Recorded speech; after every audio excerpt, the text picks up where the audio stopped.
Can only imagine the additional anguish those families are going through knowing this wasn't an accident.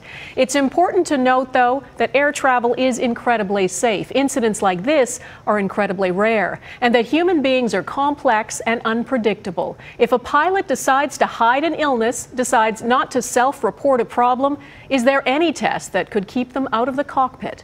That's what Jennifer Tryon is looking into tonight. For a pilot, there's a lot to lose if they're not fit to fly. Andreas Lubitz would have known that. The sad news is that a pilot would be prompted to conceal any kind of treatment of this sort. Pilots concealing health issues is a problem Jock Williams encountered as an inspector at Transport Canada. If it's for mental illness, let me tell you that the person is not going to say that, because the second he says that, he's under a microscope. Grounded, their career in the air over. He says the system itself is looking for signs of mental illness, but people lie. And the numbers prove it. Take depression, for example. The number of air crew members that come forward to Transport Canada is 6%.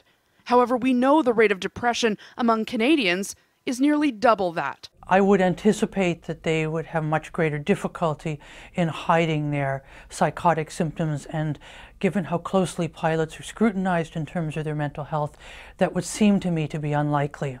But mental illness is often expertly hidden, and regulators around the world are looking for a way to get pilots to report it.